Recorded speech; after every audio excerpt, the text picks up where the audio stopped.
Thank you very much, ladies and gentlemen. Pleasure to be with you, especially with a cup just up the road. That's a very nice feeling. Very nice feeling. And the guy with us today is extra special. He went from non-league football to Premier League runner-up and an England international. Perhaps the most complete centre-forward we've seen. Certainly Kevin Keegan thought so. 50 goals in 84 games, 41 goals in 68 Premier League matches for us, 17 England caps, a legend of Newcastle United in only 2 seasons. Put your hands together for Ferdinand.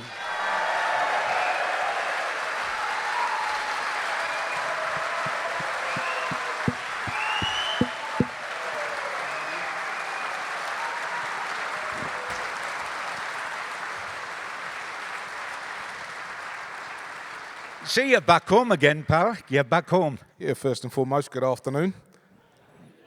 Lovely to see you, Les. Lovely to see you. Nice to be home. Let's start at the beginning. It's always a good point to start at.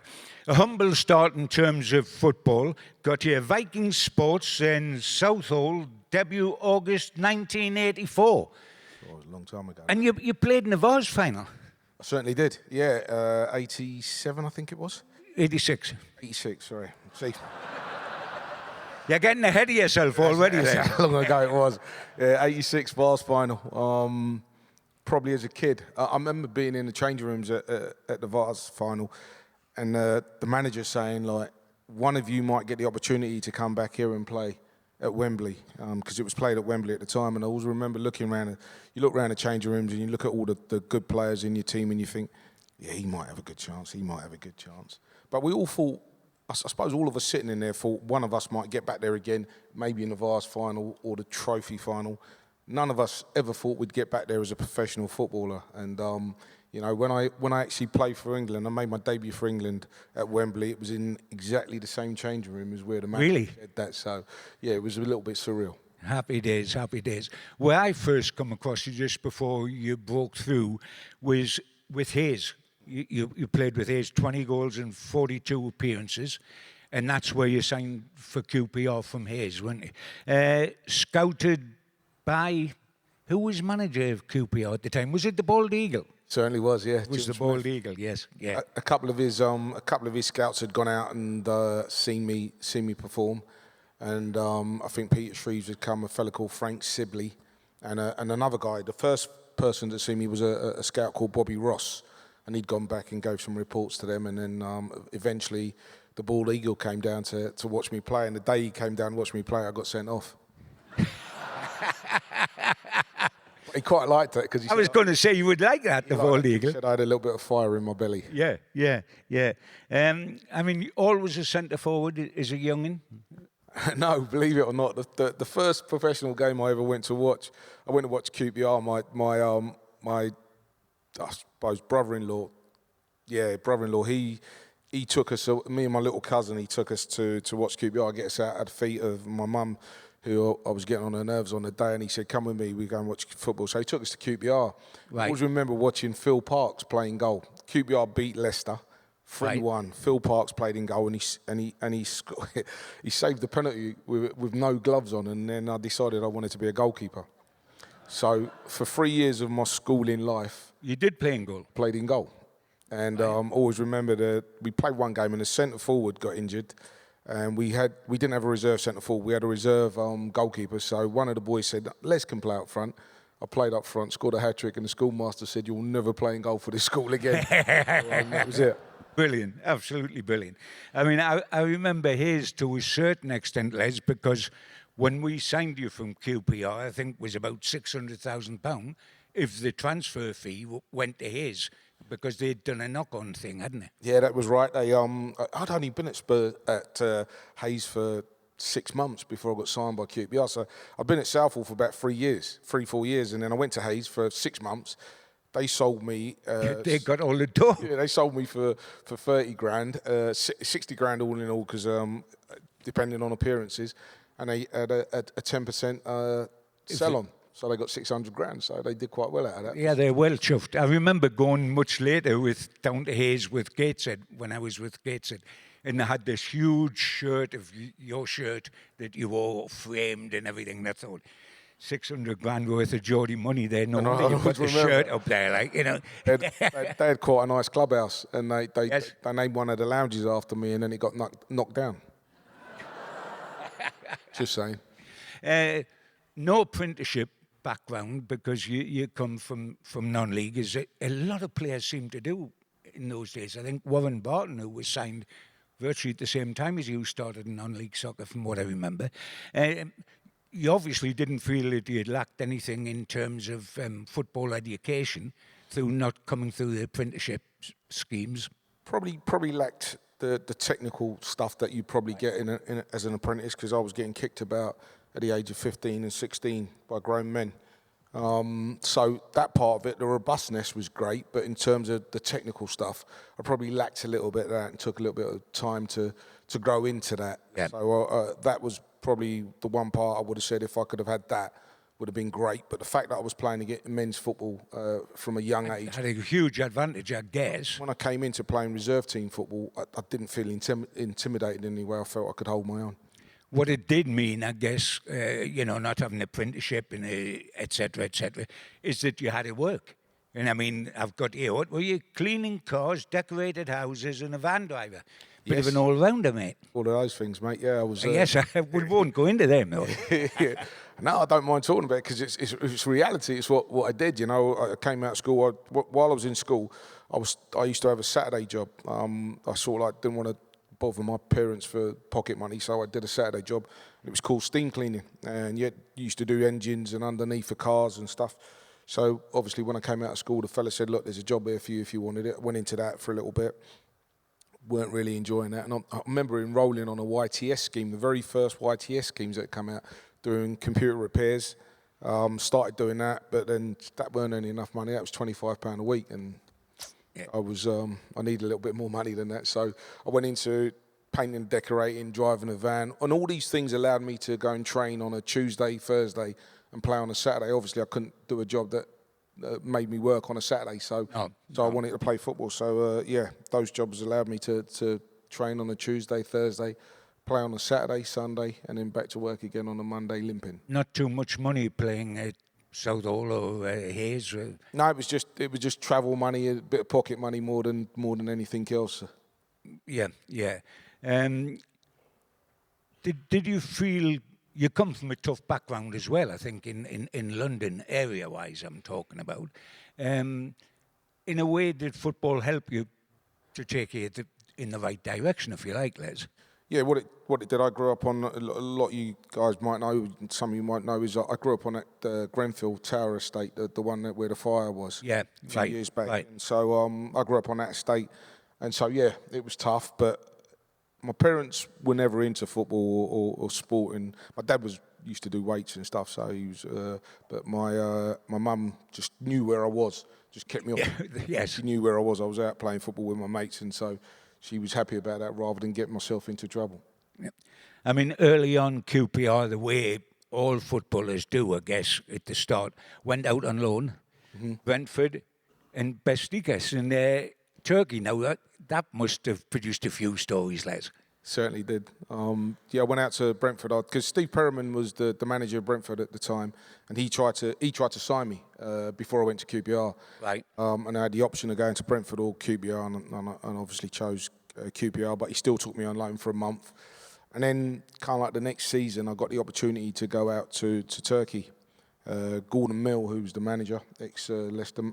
Oh yes, I remember him. He was the manager out in Turkey, and I always remember sort of like he worked up here for Bobby Robson or something. Didn't he? Yeah, he did. Yeah. He was one of the scouts up here. Yeah, so I always remember sort of like leaving home and thinking I don't really know anything. The only thing I knew about Turkey at the time was the film Midnight Express, and if anyone's seen that film, it's not the greatest travel advert for Turkey. So I kind of like got my bags and I arrive in Turkey, and Gordon Mill says to me, Les, we're going to have a training session later on in front of the supporters. basically what they do every year. They parade all the new signings in front of the supporters, some of the supporters, all the players. He didn't tell me the supporters. He said to me, to the players, you're just going to meet the players and have a training session. We were travelling to Germany the next day, so on pre-season.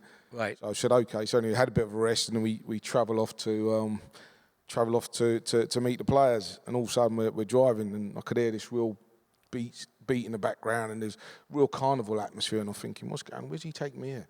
Anyway, we arrive at the stadium, and the stadium's absolutely jumping. There's like 35,000 people there to watch the first day's training.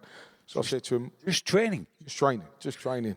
And you come out the tunnel, and I can't put myself, I met all the players in the changing room. Yeah. So when we're going out, I put myself in the middle of the group to go out, and they go, no, and they keep filtering me out and putting me to the back of the queue. So anyway, I was the last player, and in Turkey, you come out, you come up these steps and walk onto the pitch. So I came out these steps, walk onto the pitch, and there was a dead sheep on the side of the pitch. And basically what they do is they took me over to the sheep, and they made the sign of the cross on my forehead and on my boots. They do that with every player. And then they gave me this dove. And they said, right, you go to the middle of the pitch where all the rest of the players were congregated as centre circle. And he said, just throw the dove up when you get to the centre circle. So you throw the dove up, and the dove's supposed to fly away for good luck. But he just went zzz, bang, and hit the deck. They hadn't shot that as well as the goat, had they? So me and my wisdom at the time, my youthful wisdom, decided to throw the dove even higher up into the sky. And it just came all the way down, bang. So the kit man came running up, and he pulled the wings apart, and he said, try now. So I threw it up, flew away. But by this time, the stadium's silent, absolutely silent. The dove flies away, and then everyone starts clapping and cheering. I thought I was on the plane back home. But no, it turned out to be a successful time. What was the football like? I mean, I know it was successful for you. You scored something like 10 goals in 20 games or something like that. Yeah, I think that the record was 21 in 33 games all in all. But we won. We finished second in the league. It was a story of my career, to be honest. Finished second in the league, and we won the equivalent of the FA Cup out there. So it was a real successful time. And the Standard, they had a real high regard for British football, English football at the time. They did at the time. And so I was coming out of a reserve team, and everyone was expecting these massive things for me. But you know, we played a cup competition, President's Cup. They play at the start of the season, which is Galatasaray, Fenerbahce, and Besiktas, the three Istanbul big teams at the time. Yeah. And I managed to score in both of them, so I became sort of like a bit off to a good start. Yeah, so good start. It was a good time. Were you there for a season then, Les, or 6 months? Or? I was there for a complete season. A complete season. And what I did was I just immersed myself with the Turkish culture. I didn't go there thinking, oh no, this is not like London, this is not like England, I just went and immersed myself in the culture of what was going on in Turkey, and knew this was about my football education more than anything else. I mean, having an English manager was presumably a heck of a help for a young man going there. Yeah, it was massive. Gordon sort of like spent a lot of time with me and helped me a lot. And you know, when I talk about my career and people say the best managers and stuff that I've worked with, I think different people come across your path at different times in your career. And Gordon came across really early for me, and it was a massive stepping stone for me in taking me to where I went to in the end. When you said that you got sent off when the Bald Eagle had you watched, in those days, were you a laid-back character or were you a hothead? I was pretty laid back, but on the pitch I wasn't, and I could lose my rag quite quickly. And yeah, when he came to see me, I managed to lose my rag quite quickly. But as I said, he found it okay. When you came back to London for the new season, there'd been a change of manager. The Bald Eagle was gone. He come here. The Bald Eagle came here. He came to Newcastle. Yes. And Trevor Francis had taken over as manager. And Trevor took over. He really liked me. I trained, and he liked what he saw, and he kind of gave me my debut home debut against Chelsea. Scored 2 goals, and then he got sacked 2 weeks later. So I thought, here we go. And then we had Don Howe, who was Trevor Francis' assistant. Yeah. And the week that I scored the 2 goals, we signed a young fella called Roy Wegley. Right. Who came as they paid £1 million for him centre forward. So and on that day there was myself, Mark Falco, and a guy called Colin Clark, who were the centre forwards. All three of us scored in the Chelsea game. I scored 2, Mark scored 1, and Colin Clark scored 1. We won 4-2. And I'm thinking, all right, I'm going to have a little bit of a run in the side here. Signed Roy Wegley, he was in the stand, and then the next week we played Sheffield Wednesday. And at half time we was getting beat, so I was the one that got taken off. And I always remember this. Ray Wilkins, who the great, I called him the late Ray. Absolutely. Ray Wilkins, he was in the side, and as Don came in, he went, "You're playing like someone knows that someone's there to take your place." And as I went to go back at him, Ray Wilkins stood in front of me and he went to me, "No, you're not going to say anything." He said he could have taken any one of 11 players off today. He's decided to take you off at half time. He said, "Don't say anything." He said, "But what I will," he said, "something I'm going to tell you now." He said, "Whenever you think you're doing well in this game, someone will kick you in your bollocks. Excuse my language, but someone will kick you in your bollocks." And he said, "But I don't want you to say anything." So I sat there, I didn't say anything, was chewing my mouth. But yeah, that was, and so I had a kind of like a clash of personalities with Don, because I would have an opinion and Don didn't like my opinion. And Don would always say, I remember we'd have meetings and he'd say, "If I put on a long distance race, I know who's going to be up there, I know who's going to be winning it." And he'd go, "Him over there," and he'd point to Ray Wilkins. And then I'd put my hand up like this. And I know he was trying to ignore me, so I'd put it up even higher. So that in the end he'd go, "What do you want?" And I'd go, what happens if you put a sprint on? And he'd Good point. And he'd go, "Well, you can teach yourself to be a good long-distance runner." Well, why can't he teach himself to be a good sprinter then? And he'd go, "You've got too much to say," and he couldn't take it. So we had a little clash of personalities, me and Don. You said you had Trevor Francis. Jerry Francis come along as well, didn't he? So what happened was Don got the sack at the end of the season. We just about staved off relegation. I went for a little run in the side and scored some goals towards the end of the season. All the centre forwards got injured, and myself and a young striker called Bradley Allen played up front for the last 6 or 7 games, and I managed to score, I think it was 7 goals in the last 9 games. They stayed off, straight off relegation. And then Don got a sack at the end of that season, and Jerry Francis came in. And so, and I still wasn't a permanent fixture in the QPR side at the time, but he came in, and I remember his first meeting, and he sat in his office and he said to me, "Look, I tried to sign you when I was at Bristol. I tried to take you on loan when I was at Bristol. They wouldn't let me, but I want you to know you're going to be my centre forward." And at the time, John, I didn't realise this because I'd always kind of like fended for myself. I always thought I was, I could look after myself, didn't need anyone. But he put an arm around me, and I didn't realise that's what I actually needed as a player at that time, for an arm to be put around me and say, "Come on, son, you're going to go and do this." And that made the difference. Yep. Always remember the tales Newcastle coming in to sign you. I remember talking to Freddie Fletcher. Sorry, Les. Remember Freddie Fletcher at Newcastle? I remember Freddie very well. Rockweiler, as he was nicknamed. Yes. And he was trying to tell me, he said, the transfer of you to Newcastle actually took 18 months to do with the 2 boards I'm talking about, not yourself. And he said almost twice before Newcastle got very close to signing you.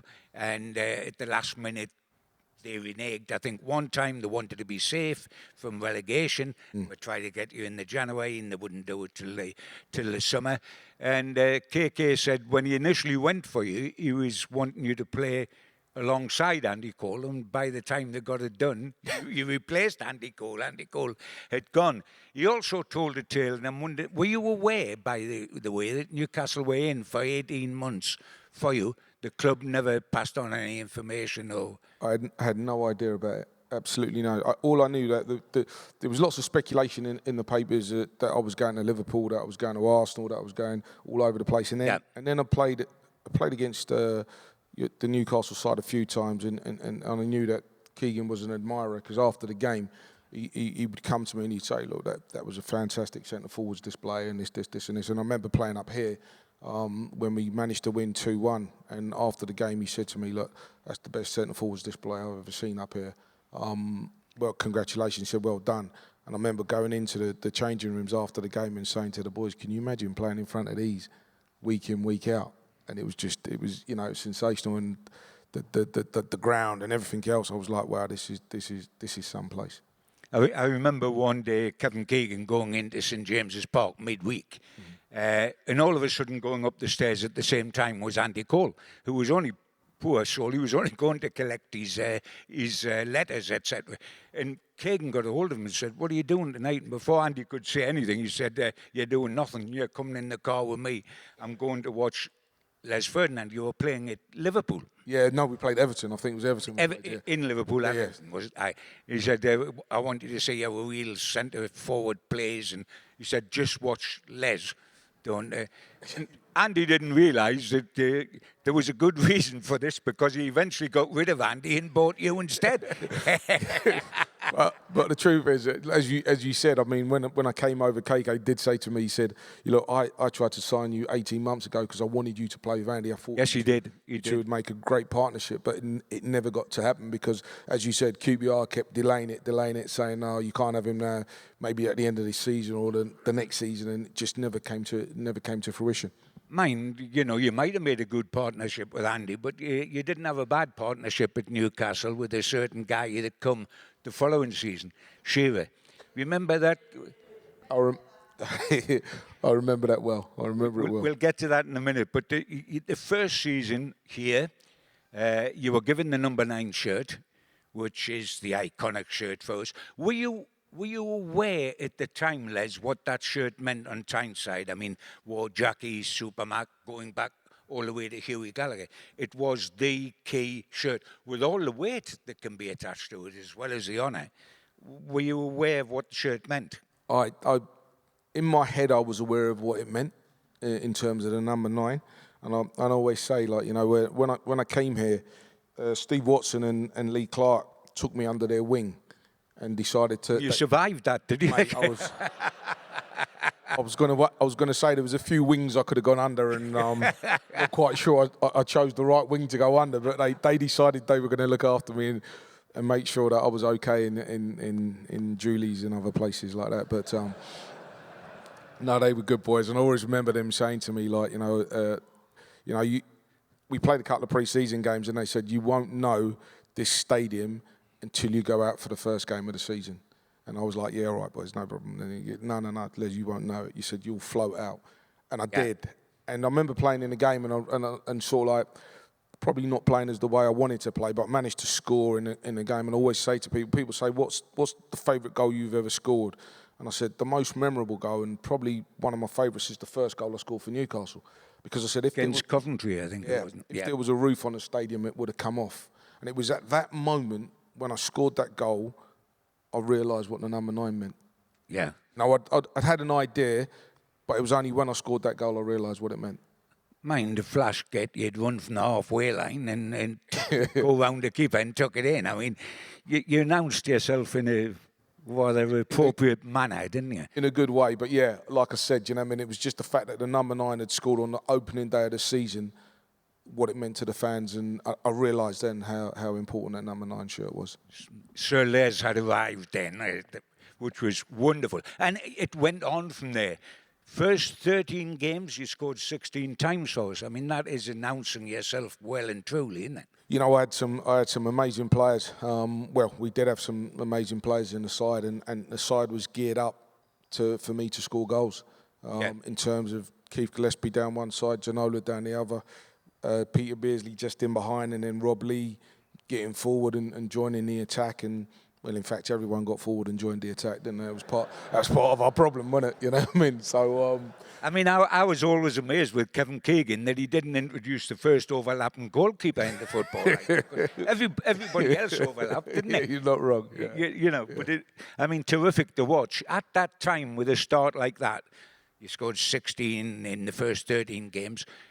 The side actually looked as if it was going to make a charge for the title, and which would be the first title since 1927. And by the way, that's 100 years ago in a couple of years' time, and we still haven't got there. So that's something for Eddie to do. Never mind talking about the League Cup, win the title. But,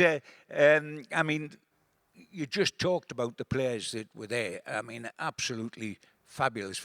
We seemed to break the transfer record, the club transfer record, about once a month, didn't we? Yeah, at the time, All the people coming in, it was quite staggering. Yeah, it was Warren, and then, or was it Shaka, Warren, then myself? Yeah, just Warren come just before you, literally just before you. I it think. was like a week or so before I came in. Warren had got here. So yeah, you know, Keegan was trying to build a side that was going to be competitive, but no one knew how all the ingredients were going to go together. You know, Ginola coming in, myself, Warren, Shaka. You know, there was some new additions to what was already a very good side, and you know, you can put these ingredients together. No one knows how it's going to come out, but from the very first minute, it seemed to blend quite well together. How did you find Ginola? Because he was a personality in his own right. He had his own way of playing. He had the amazing swagger. I mean, I remember him signing for us, and we played in Middlesbrough or something, and they put 2 players on him. Yeah. And he just went past both of them as if they weren't there. I mean, on his day, he was quite phenomenal, wasn't he? Yeah, I mean, David was one of those players that, you know, probably didn't know about David until he came here, and we was all asking the questions, who's this David Ginola? Yeah, exactly. But then you get into training and like, good looking. He had everything you probably wanted as a fella. And then I remember the And a little bit more, yeah. a little bit more, and a few of the players were a little bit jealous of him. Do you know what I mean? Don't understand why, but a few of the boys were a bit jealous of him. I always remember like thinking, well, he can't have everything. So they started firing balls at him, and he would just control it out there and just knock it off and just turn it round the corner. And I was going, do you know what? He can play as well. Like, he's not just good looking and everything else. He can play as well. And so we got into the game, and I always remember Keegan in the change rooms. He said to Ginola, and he said, Gillespie, I think I've just bought the best header of a ball in the Premier League. Your job is to supply him. No, he called me a monster. He said, I've bought a monster who can head the ball. He said, I've probably used the wrong term there. And I went, yep, you have used the wrong term. But he said, I've bought you boys to supply him. And to be fair, Keith Gillespie down one side and Ginola down the other was just absolutely. Could you read Ginola? Did you? You know, Yeah. It's important as a centre forward to be able to read when the ball's going to come in, etc. He was perhaps his own man more than Keith Gillespie was. Yeah, I mean, Keith was a bit more direct. He would just go down the outside and he'd cross the ball. David would come inside at times, but you'd still know he'd get the ball in. It would if he cut inside, he weren't gonna. You know, you had Sir Maximin here a little while ago, and he'd go inside, outside, inside, outside. David would go. Oh, yeah. David would go inside once and then cross it, or he'd go outside once and then cross it. So it was really, really easy to read him. Maxie did it 17 times. Yeah, I know, all the stuff. Centre forward, you could go and have a fag on the back post while he did his little tricks in the corner, you know. He's coming in now, yeah.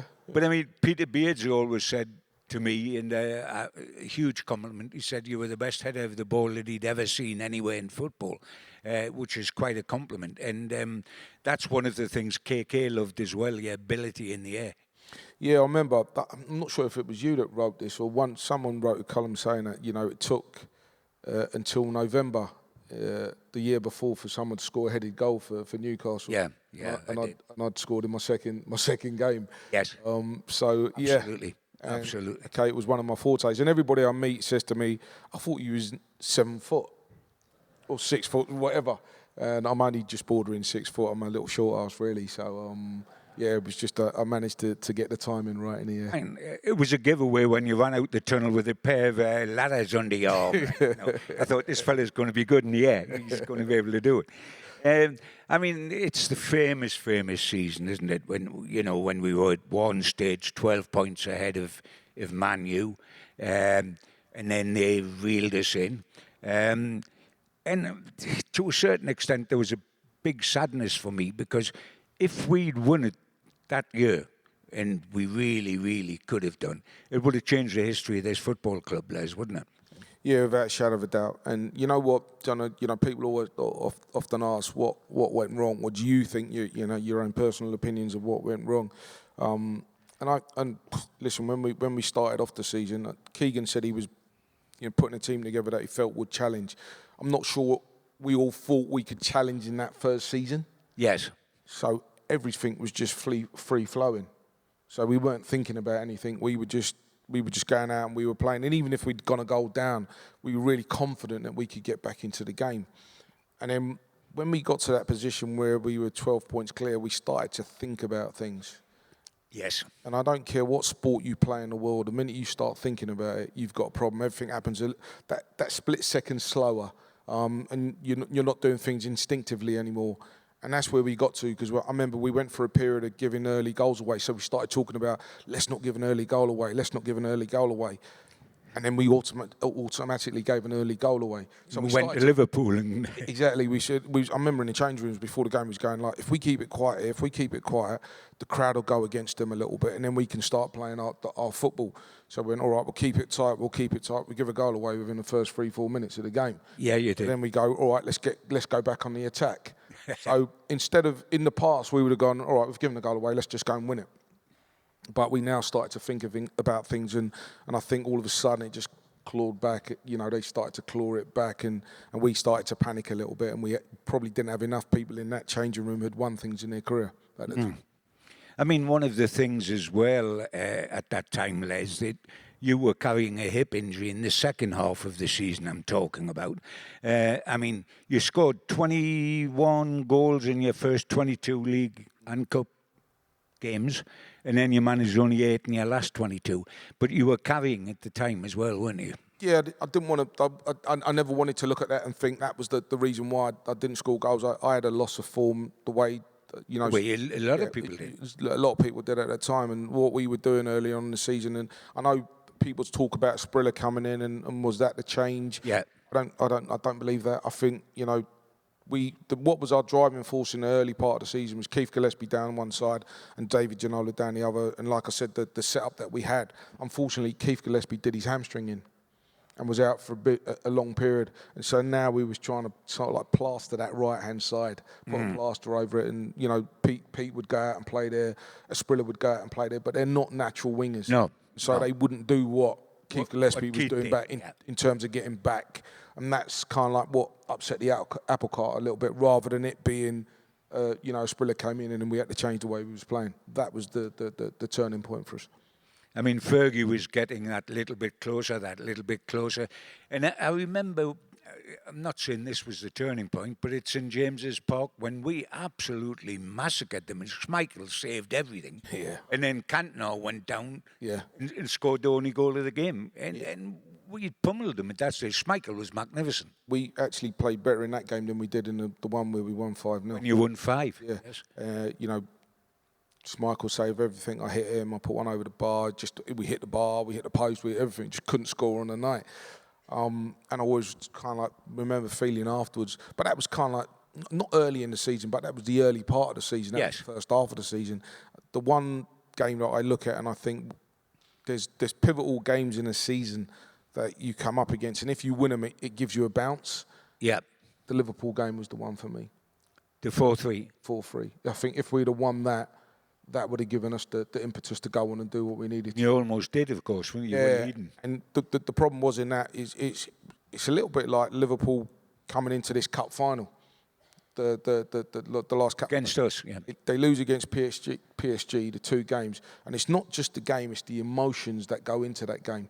Because that was a massive game for us, the Liverpool game, and the emotions that come out of it, and to go away to Anfield, score 3 goals and not win, you can't come away from it a little bit deflated.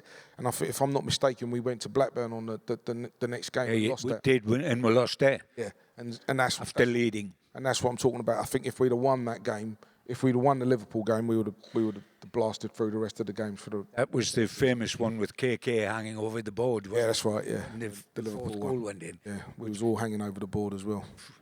I mean, it was no consolation. It was voted the greatest Premier League game ever seen. That's a great consolation when you've lost, isn't it? I mean, people often say to me, like, you must feel great being part of that. I said, no, we lost it, so you can't feel great about it, can you?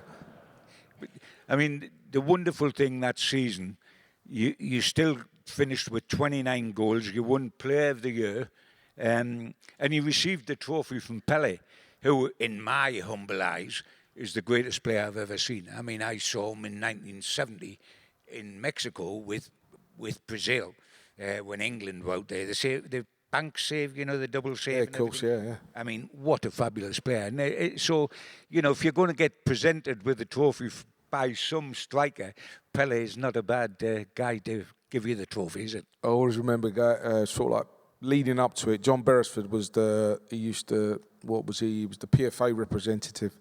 And he said to me, "Oh, Les, we're all going to the PFA Awards. Are you coming?" I said, "No, I'm all right, mate. I'd been to them before, and it's just like a massive piss up." And I was like, "No, I'm not really up for that at the end of the season. Not really feeling that." He went, "No, you should come along, and you know, it's a great night. We all go and blah blah blah blah blah." And then Kevin came and he said to me, "Right, you are going to the PFA, aren't you?" And I said, "No, I'm not going, Kate." He goes, "No, it's a great night. You know, we take a table, we take a couple of tables, all the lads go down and this, that." I went, "Are you going?" He went, "Well, no." I said, "Well, there you are. I mean, that can't be that great a night then, can it?" So he was like, "No, you're going to go." I said, "Well, I'm not going." About a week later, he comes back and says, "You're going to the PFA Awards, aren't you?" And I went, No. He said, "Look, it's going to be a good night." I said, "I don't care if it's going to be a good night. I'm not going." So he went to me, "Yes, you are going. Yes, you are going." Because he knew. Because he knew, because he'd already been told. So in the end, I ended up going. I had no idea Pele was giving out the award. Really? No idea. I didn't know who it was. It just we got there, and then all of a sudden, Pele come on stage, and we're like, "Wow, that's Pele." Well, yes. And then he reads out my name, and All of a sudden, there's the award. yeah. I mean, looking at it from the outside, Les, after we didn't win the title that season, I got the impression that perhaps a light had gone out for KK, because I think he wanted to win the title the most perfect way possible, which is attacking, and not sort of 1-0 to the Arsenal, which used to be a chant one. He wanted to win it the right way, and he almost did. And I don't know, you were on the inside, so I'm asking you, did you feel perhaps, with hindsight, what happened the following season, did something of a light did go out KK? I'm glad you said that, because you know I've said it a few times. Something happened to KK after that. You know, we got so close, and you're right, a light diminished in him. He wanted to win it the right way, playing great attacking football, and for the most part we enjoyed that. But I honestly believe to win the Premier League, at some stage you got to win a game 1-0. Yes. And keep it tight, and not so much go on the defensive, but Just be tight. You might ride your luck a little bit, but you do end up winning the game 1-0. We could never do that. You know, it was always like we knew they were going to score, so we had to go and try and be all out and try and score goals as well. Yeah. I mean, that summer at the end of the season, he looked to where do we go next? Newcastle United with Kevin. Inevitably, you'd think about his attack. He wouldn't think, well, we might buy a centre-half or a goalkeeper. No, we'll buy another centre-forward. And in came Big Alan for a world record fee at the time, 15 mil. I mean, we put our price up. Every signing was for a club record, wasn't it? Yeah. Yours was a club record. Everybody's was a club record. And it ended up with Alan Shearer. And I remember at that time, there was a lot of people in football, not necessarily at Newcastle United, but in football generally, saying, they won't be able to play together, Les and Alan. They're too similar. They'll go for the same ball. They want to be target man. How can there be a partnership? And it couldn't have been a better partnership, and it couldn't have worked better. Now, were you 7,000 miles away in Singapore when we actually got Shearer?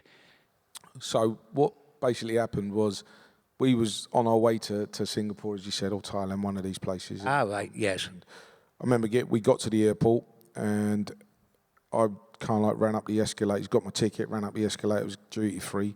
So Terry Mack comes running up the escalators and says to me, Les, the gaffer wants to see you. And I said, yeah, no problems, I'll be in duty free. So he says, no. He says, he wants to see you. I said, well, no, he's coming to duty free. He's coming on the plane. Just seen him get his ticket. He went, no, he hasn't got his ticket. He said he might not be getting on the plane. So what are you talking about? We're going to pre-season. Yeah. And he goes, look, he wants to have a word with you. So like a naughty little schoolboy, I come back down the other side of the escalators. I come down, and Kevin's standing in this little alcove right next to where we got the tickets. So he pulls me and he says, Les, I want to have a quick chat with you. So I says, right, no problem. So what's up? He says, look, I think I'm signing Alan Shearer today. World record fee, £15 million. But I want you're the first player I'm telling. I need you to know, because what's going to happen, speculation's going to be that you and Alan can't play together. Yeah. He said, I'm not trying to prove anybody wrong. I just believe that you guys can play together. And you're going to hear rumours that you're going to be leaving this football club. I want you to know you're not leaving this football club. So I said, brilliant. I said, great signing. You know, I've been working with Al all summer at Euro 96 and so on and so forth. So I went to walk away, and he went, hang on a minute. So he said, what's wrong? He says, he's asked a question. So I said, what's the question? He said, he's asked about the number 9 shirt. And I said... All of a sudden you're... said, and what did you say? He said, well, look, I'll ask Les. He said, because look, Alan's worn a 9 at Southampton. He's worn it at Blackburn. He's kind of worn a number 9 all his career. And I went, yes, so have I. So he turned around, he said to me, you know, when I went to Liverpool, I didn't want the number 7. I didn't ask for the number 7. They just gave it to me. I said, well, you just gave me the number 9. So he went to me, yeah. But look, what I'm saying is, I weren't bothered. I just wanted to play for Liverpool, and you know, so I wasn't really bothered about the number. I said, is that why you wear a 7 on your chain? Yes. So he went to me, you know, Les, he said, I've even had to ask Peter Beardsley, can he take penalties? I went, I thought you said I was the first player he was telling. So all this time, I'm sort of like playing with her, and I said to him, look, in my head I was thinking, I've never stood on the Gallagher end and supported the fella that wore the number 9 at Newcastle, or the Elise's end, or anywhere in that stadium and supported the number 9. I know Alan has. And, you know, it's his dream to come home and wear the number 9 shirt. So I said to him, look, you're the manager of this football club. If you believe you want Alan to wear the number 9, the mere fact that you've asked me means you want him to have it. So let's do that. Yeah, exactly. So I remember sort of like jumping on the plane. I didn't say anything to any of the players. I didn't say anything. I didn't say a word to any of them. We landed in... They didn't know Shearer was going to sign. They didn't know Shearer was going to sign. It was only when we landed, and obviously the communications on the planes weren't as great as they are now. So, you know, you can find out things while you're flying. Yeah. When we landed, obviously the furore was that. It was everywhere on the TVs that Alan Shearer had sort of like signed for Newcastle. And I remember all the boys looking and seeing him with the number 9 shirt, and they all look at me like this. What's happened? And I said, you know, the manager asked me, he said, so, and then David Ginola said to me, did you sell it to him? So I said, no, Dave. And I said, I didn't think of that, Dave, at the time, but like, you know, I should have done. Was it, I mean, you ended up with the 10 shirt. Yes. Which goes, was there a suggestion by somebody, if not by you, that you might end up with a 99 shirt? No, there was all these rumours that had come out and come about, and what I did, I'd gone to Tomo, the kitman at Newcastle. I said, Tomo, what numbers are available? I think at the time he said number 17, number 21, and number 23 were available. And I went to him, great, I'll have number 23. I was a big Michael Jordan fan growing up, loved Michael Jordan, so I thought, great, I'll wear the number 23. So I went to... Tomo went, brilliant, Les, I'll get them all printed up and blah, blah, blah. But let me just go and speak to Keegan and say that's the number you're going to wear. So he goes to Kevin and he says to Kevin, Les has chosen the number, he wants number 23. So then Kevin and Keegan asked for another meeting with me. So, okay. Go for a meeting, and he goes, look, I need you to know that I've spoken to the board, told them that you want to wear the 23, and they're not happy with it. They want you to wear a number between 1 and 11. I said, well, I had one of them, and they decided to take it off me. So he says, yeah, I know what you mean. I said, I'm not taking anybody else's number. I'm happy with number 23. And then what happened was he said to me, look, it looks like Clarkie's done a deal to go to Sunderland at the time. I know, sorry, it's a Sunday afternoon. I shouldn't be swearing in here, but... Silly boy, yeah. So that's what he said. He said, you know, Clarkie was going to go to Sunderland, so the number 10 was going to be available, and that's how I ended up in the number 10 shirt. Yeah, we'll talk about, it's a nice time to take a break. We'll talk about the partnership in the second half. Ladies and gentlemen, Les Ferdinand. Thank you.